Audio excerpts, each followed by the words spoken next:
எங்கோ போகுதே வாராமல் தாராமல் மனம் எங்கோ போகுதே ஞாபகம் மோதுதே மனம் ஏங்குதே ഉൾതവിക്കുതേ. ഞാനും എൻ്റെ ചങ്ങായിയും കൂടെ ഇന്നലെ വെറുതെ ഇരിക്കുന്ന സമയത്ത് ഞങ്ങൾ വിചാരിച്ചിരുന്നു രാവിലെ ഒന്ന് കുട്ടിക്കാനത്തേക്ക് വിട്ടാലോ എന്ന്. അങ്ങനെ രാവിലെ ഒരു 4 മണിയെല്ലാം ആയിക്കൊണ്ട് ഞങ്ങൾ വീട്ടിൽ നിന്ന് ഇറങ്ങി. ബൈക്ക് പണി മുടക്കിയോണ്ട് ഞങ്ങൾ ഡിയോനാണ് ഇറങ്ങിയത്. 5:30 മണിയായി പുലർച്ചെ. ഞങ്ങളിവിടെ പത്തനംതിട്ടയിലാണ് ഉള്ളത്. ഇനി അങ്ങോട്ട് പോകാനുണ്ട്. ഞങ്ങൾ കുറച്ച് മുമ്പോട്ട് വന്നപ്പോഴേ ഒരു ചായക്കട തുറന്നുണ്ട്. ഒരു ചായ കുടിച്ചാൽ ഒരു ജനിപ്പ് വരുള്ളൂ. പിന്നെ ഇവിടെ കണ്ടൊരു പ്രത്യേകത എന്താണെന്ന് വെച്ചാൽ ഈ ചായൻ്റെ മുകളിൽ ഇങ്ങനെ ബൂസ്റ്റ് ഇടുന്നുണ്ട്. ഞാനത് ആദ്യമായിട്ടാണ് കാണുന്നത്. ഞാൻ ആദ്യമായിട്ടാണ് കുട്ടിക്കാനം പോകുന്നത്. ഇതുവരെയായിട്ടും ഞാൻ അങ്ങനെ സ്കൂട്ടറിലൊന്നും ഇത്രയും ദൂരം അങ്ങനെ ട്രിപ്പൊന്നും പോയിട്ടില്ല. ഇപ്പം ഏകദേശം ഒരു 6 മണിയായി കാണും. അത്യാവശ്യം നല്ല തണുപ്പുണ്ട്. കോടയെല്ലാം ഇങ്ങനെ ഇറങ്ങി വരുന്നുണ്ട്. റോഡെല്ലാം പക്ക റോഡാണ്. അതുകൊണ്ട് നമുക്ക് സേഫായിട്ട് തന്നെ പോകാൻ പറ്റും. പിന്നെ നമുക്ക് സ്ഥിരം രാവിലെ കാണുന്ന ചില കാഴ്ചകൾ കാണാം. ചില ആൾക്കാർ നായ്ക്കുട്ടികളെയും കൊണ്ട് നടക്കാൻ പോകുന്നുണ്ട്. ചിലർ എക്സസൈസ് ചെയ്യുന്നുണ്ട്. അതൊക്കെ നമ്മൾ രാവിലെ കാണുന്ന ചില കാഴ്ചകളാണ്. എന്തായാലും നല്ല രസമാണ് നമുക്ക് പുലർച്ചെ ഇതൊക്കെ കാണുമ്പോൾ തന്നെ.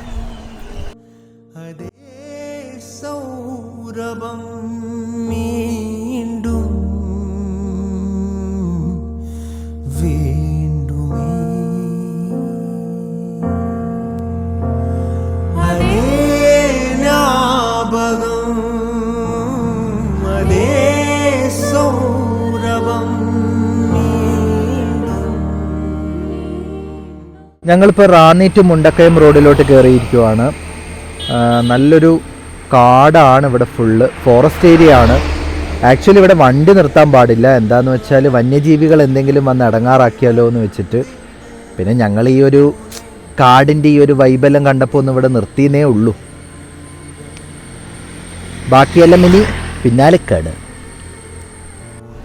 നമ്മളെപ്പോഴും ഈ തിരക്കും കാര്യങ്ങളും എല്ലാം ആയിട്ട് നമുക്ക് ഈ ടൗണിൽ ആ ഒരു പൊടിയും അതൊന്നൊക്കെ മാറി നമ്മൾ ശരിക്കും ഇങ്ങനെയെല്ലാം ഒന്ന് ഇടയ്ക്കൊക്കെ ഒന്ന് ട്രാവൽ ചെയ്യണം. ഇതിപ്പം ഈ 2 സൈഡും ചെറിയ ചെറിയ കാടുകളാണ്. നമുക്കതിൻ്റെ ഉള്ളിലേക്ക് കൂടെ എല്ലാം പോകുമ്പോൾ ആ ഒരു ഫ്രഷ്നെസ് നമുക്ക് ശരിക്കും ഫീൽ ചെയ്യുന്നുണ്ട്. അപ്പം ഞാൻ എല്ലാവരോടും പറയുകയാണ്, നമ്മൾ മാസത്തിൽ ഒരിക്കലെങ്കിലും പറ്റുന്നവർ ഇതുപോലെ ഒരു ട്രിപ്പെല്ലാം പോകുന്നത് ശരിക്കും നമ്മുടെ മനസ്സിനും ഒക്കെ ഒരു സന്തോഷമായിരിക്കും. എല്ലാത്തിനും ആ ഒരു സ്ട്രെസ്സും കാര്യങ്ങളും ഒക്കെ മാറി നമുക്ക് കുറച്ചൊരു സന്തോഷമായിരിക്കും മൊത്തത്തിൽ. അങ്ങനെ ഞങ്ങളിപ്പോൾ ഇങ്ങനെ മുമ്പോട്ട് പോയിക്കൊണ്ടിരിക്കുകയാണ്. ഒരു ചെറിയ ടൗൺ എത്താറായും തോന്നുന്നു. ചെറിയ വീടുകളൊക്കെ കാണാം. അപ്പോൾ അവിടെ ചെറിയൊരു അമ്പലമൊക്കെ കാണുന്നുണ്ട്. ഏതാ സ്ഥലം എന്ന് എനിക്ക് ശരിക്കും മനസ്സിലാവുന്നില്ല. മുക്കട എന്നാണ് ഈ സ്ഥലത്തിൻ്റെ പേര്. ഞങ്ങളങ്ങനെ ഇപ്പോൾ ഒരു റബ്ബറിൻ തോട്ടത്തിൻ്റെ ഇടയിലെ കൂടെ ഇങ്ങനെ പോയിക്കൊണ്ടിരിക്കുക. 2 സൈഡും റബ്ബറും തോട്ടം തന്നെ. നല്ല റോഡുമാണ്. കുറേ ഏക്കർ കണക്കിന് സ്ഥലത്തിൽ ഇങ്ങനെ റബ്ബർ ഇങ്ങനെ വെച്ച് പിടിപ്പിച്ചേക്കുക.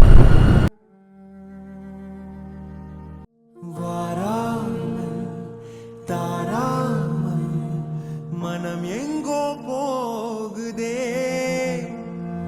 வாராமல் தாராமல் மனம் எங்கோ போகுதே. ഇവിടെ കുരങ്ങന്മാരിങ്ങനെ സൈഡിൽ നടക്കുന്നുണ്ട്. ഏതോ ഒരു വാട്ടർഫാളിൻ്റെ മുമ്പിലാണ് നമ്മളിപ്പോൾ ഉള്ളത്.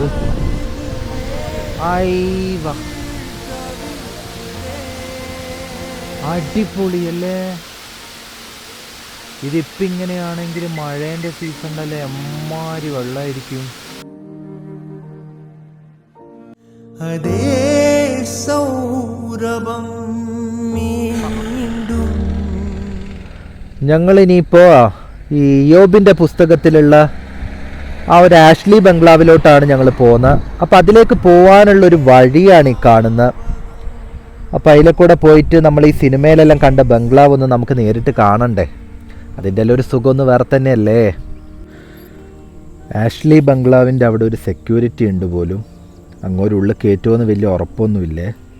പിന്നെ നമ്മളൊരു പ്രതീക്ഷപ്പുറത്ത് ഇങ്ങനെ പോകുന്നതേ ഉള്ളൂ. എന്തായാലും നമ്മൾ ഇവിടം വരെ എത്തിയില്ല. അപ്പോൾ അതെല്ലാം ഒന്ന് കാണണ്ടേ.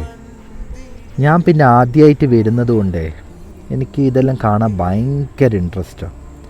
ഞാൻ ഇതുവരെയായിട്ട് ഇങ്ങനെയൊന്നും പോയിട്ടില്ല. അപ്പോൾ എൻ്റെ ചങ്ങായി പിന്നെ ഇടക്കിടക്ക് ഈ വാഗമണ്ണും മൂന്നാറും കുട്ടിക്കാനും എല്ലാം പോകുന്നത് കൊണ്ട് അവൻ്റെ കൂടെ ഞാനിങ്ങ് ഇറങ്ങിയെന്നേ ഉള്ളൂ ഒരു ധൈര്യപ്പുറത്ത്. എന്തായാലും നമുക്ക് പോയി നോക്കാം. കയറാൻ കഴിഞ്ഞാൽ ഭാഗ്യം. ഒരു കൊച്ചു റോഡാണ്, നല്ല കുണ്ടും കുഴിയുമല്ല, കല്ലെല്ലാം ഇങ്ങനെ തെറിച്ചു തുള്ളി നിൽക്കുന്നുണ്ട്. അപ്പം നമ്മൾ കുറച്ച് മെല്ലനെ പോകുന്നതായിരിക്കും നല്ലത്. കുറച്ച് മുമ്പ് ജീപ്പെല്ലാം പോകുന്നുണ്ടായിരുന്നു.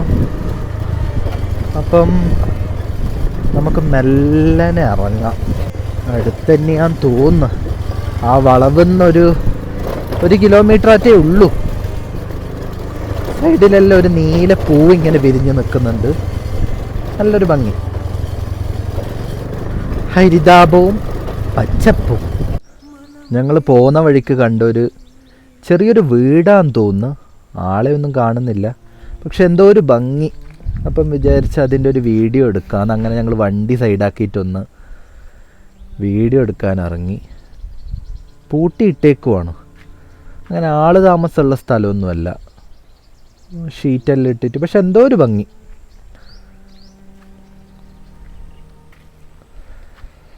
താഴോട്ട് നോക്കുമ്പോൾ കുത്ത്.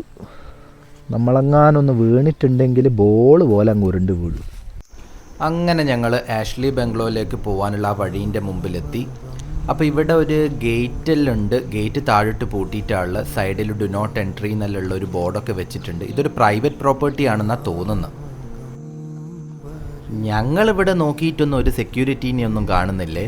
പിന്നെ എങ്ങനെയെങ്കിലും ഒന്ന് ഉള്ളിൽ കയറണമല്ലോ. പക്ഷെ ചെറിയൊരു ടെൻഷനും ഉണ്ട്, പ്രൈവറ്റ് പ്രോപ്പർട്ടി ആണെന്നല്ല ഉള്ളതുകൊണ്ടേ. അപ്പോഴേക്കുമാണ് ഒരു ഇന്നോവയിൽ ഒരു കൂട്ടം ആൾക്കാർ ഇവിടെ എത്തിയത്. അപ്പം ഞങ്ങൾ എന്ത് ചെയ്ത് അവരെയും കൂട്ടിയിട്ട് ഒരുമിച്ചിട്ടാണ് അങ്ങ് നടന്ന്. അവിടുന്ന് കുറച്ച് ദൂരം എന്തായാലും നടക്കാനുണ്ട്. അത്യാവശ്യം നല്ല തണുപ്പുണ്ട് ഇവിടെ, പറയാണ്ടിരിക്കാൻ പറ്റത്തില്ല. കുറച്ച് ദൂരം നടക്കാനുണ്ട്. ഒരു മൊട്ടക്കുന്ന് പോലുള്ള ഒരു സ്ഥലത്തിൻ്റെ അങ്ങോട്ടേക്കാണ് നമ്മൾ നടക്കേണ്ടത്.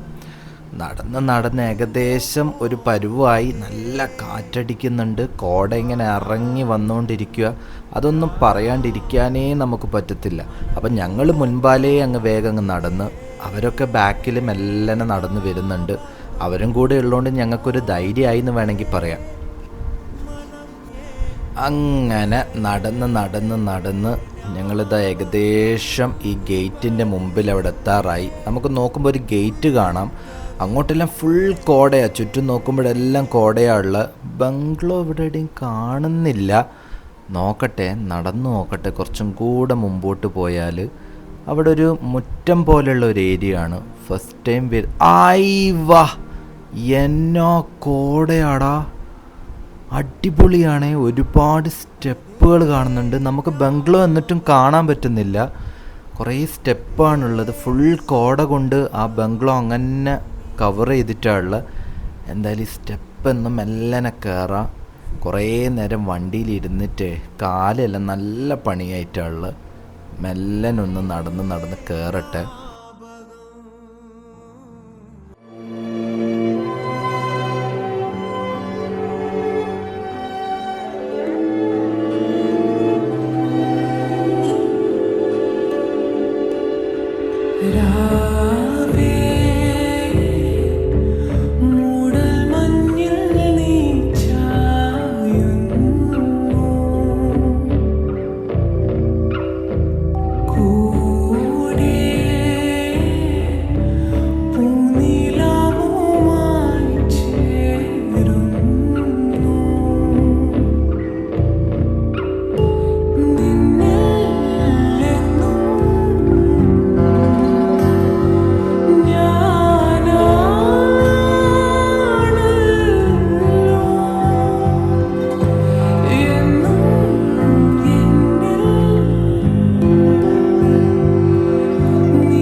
വിയിൽ കണ്ട ആ ഒരു പ്ലേസ് നമുക്ക് നേരിട്ട് കാണുമ്പോൾ കിട്ടുന്നൊരു സന്തോഷവും ആ ഒരു അനുഭവമൊക്കെ തന്നെ വേറെയാണ്. താഴെ അത്ര ഒരു മഞ്ഞോ കാര്യങ്ങളോ ഉണ്ടായിട്ടില്ല. പക്ഷേ മേലോട്ട് കയറിയപ്പോൾ നല്ലൊരു മഞ്ഞും നല്ലൊരു വ്യൂ ആണ് ഇവിടെ. ഇതാ നമുക്കിവിടെ തന്നെ കാണാം, അവിടെ ലാലി ഇരുന്ന ആ ഒരു ചെയറും കാര്യങ്ങളും എല്ലാം വെച്ചത് ഈ ഒരു സൈഡിലാണ്. അപ്പം എന്തൊക്കെയാ പറയേണ്ടതെന്ന് തന്നെ അറിയില്ല. ഇനി എന്തായാലും ഇതിൻ്റെ ഒരു ബാക്ക് സൈഡെല്ലാം ഒന്ന് പോയി നോക്കട്ടെ. ചെറിയൊരു കിതപ്പെല്ലുണ്ട്, നിങ്ങളുടെ നടന്നതുകൊണ്ടേ.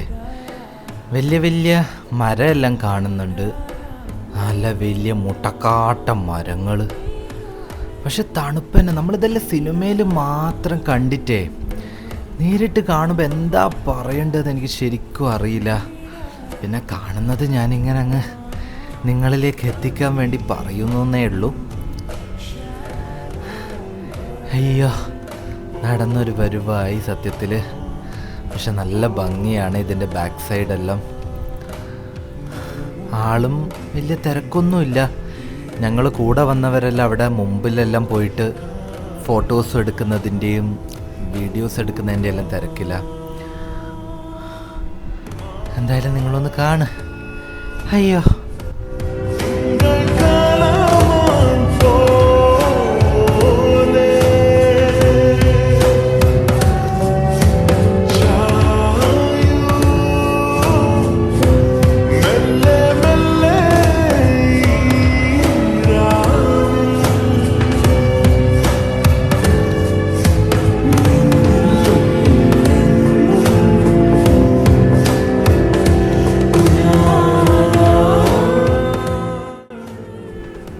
അങ്ങനെ ഞങ്ങൾ ആഷ്ലി ബംഗ്ലോൻ്റെ എല്ലാം കണ്ട് ഭയങ്കര സന്തോഷമുണ്ട് ഇതെല്ലാം കാണാൻ പറ്റിയതിൽ. പക്ഷെ ഇങ്ങോട്ട് വരുന്നവരെന്തായാലും ശ്രദ്ധിക്കണം, ഇവിടെ ക്യാമറയും കാര്യങ്ങളെല്ലാം ഉണ്ട്. അവർ നമ്മളതാക്കുന്നുണ്ടോ എന്നറിയില്ല. ഞങ്ങൾ പിന്നെ ഒരു റിസ്ക്കും പുറത്ത് കയറിയേ ഉള്ളൂ. എല്ലാം കഴിഞ്ഞപ്പോഴത്തേക്കും വിശന്ന് തിത്തിത്തൈ പാടുന്നതുകൊണ്ട് ഈ കുട്ടിക്കാനം ഏലപ്പാറ റൂട്ടിലൊരു സാധാ ഹോട്ടലുണ്ട്. അവിടുന്ന് പൊറോട്ടയും സാമ്പാറും നല്ല ചൂട് ഓംലെറ്റും അങ്ങ് കഴിച്ച് വേറെ നിവർത്തിയില്ല. ഞാൻ ആദ്യമായിട്ടാണ് പൊറോട്ടയും സാമ്പാറും കഴിക്കുന്നത്. എന്തായാലും കൊള്ളാം. ഫുഡെല്ലാം കഴിച്ചിട്ട് ഞങ്ങൾ ഇവിടെ മെയിനായിട്ടുള്ളൊരു ടീ എസ്റ്റേറ്റ് ഉണ്ട്. എന്തുവാടാ പേര്? ടൈഫോഡ് എന്നാണ് എസ്റ്റേറ്റിൻ്റെ പേര്. അപ്പോൾ അതെല്ലാം ഒന്ന് കാണാമെന്ന് വിചാരിച്ച് ഞങ്ങൾ കുറച്ച് ഉള്ളോട്ട് ഇങ്ങനെ പോയിക്കൊണ്ടിരിക്കുക. എന്തെങ്കിലും ഉണ്ടോ എന്നൊന്നും അറിയില്ല. ഫുൾ പച്ചപ്പാണ്. തണുപ്പിൻ്റെ കാര്യം പിന്നെ ഞാൻ പ്രത്യേകിച്ച് പറയണ്ടല്ലോ. ഇതെല്ലാം അവരുടെ ഒരു പ്രൈവറ്റ് ഏരിയ ആണ് എന്നാണ് ഇവിടെയുള്ള ഞങ്ങൾ ഈ തേയില നുള്ളുന്ന കുറച്ച് ആൾക്കാരുണ്ടല്ലോ, അവരോട് ചോദിച്ചപ്പോൾ അറിഞ്ഞ്. അപ്പോൾ കുറച്ച് മുമ്പോട്ടേക്ക് പോകുമ്പോൾ നമുക്ക് ചെറിയൊരു ബിൽഡിംഗ് എല്ലാം കാണാം. അത് അവരുടെ ഓഫീസാണ്, ഈ എസ്റ്റേറ്റുകാരുടെ. അപ്പോൾ അവിടെ ഒരു ഗേറ്റും കാര്യങ്ങളൊക്കെ ഉണ്ട്. അപ്പോൾ അവിടുന്ന് നമ്മൾ ഒരു 200 റുപ്യ അവർക്ക് കൊടുത്തെങ്കിൽ മാത്രമേ അത് മുഴുവൻ നമുക്ക് കയറി കാണാൻ പറ്റുള്ളൂ.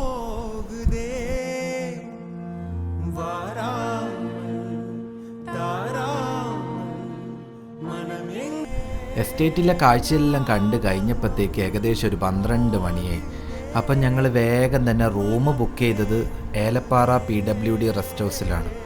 അങ്ങനെ ഓടി ഏകദേശം ഒരു 12:15 ഞങ്ങൾ ഇവിടെ എത്തി. അപ്പോൾ ഇതാണ് റെസ്റ്റ് ഹൗസ്. ഇനി ഉള്ളിൽ കയറി ചെക്ക് ഇൻ ചെയ്തൊന്ന് ഫ്രഷ് ആവണം. എന്നിട്ട് ബാക്കി കാര്യങ്ങളെല്ലാം എന്താണെന്ന് നോക്കണം. ഉള്ളിൽ സൗകര്യമുണ്ടോ എന്താണെന്നൊന്നും അറിയില്ല.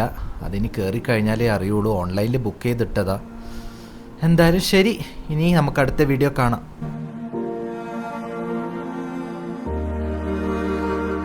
അതേ ജ്ഞാപകം, അതേ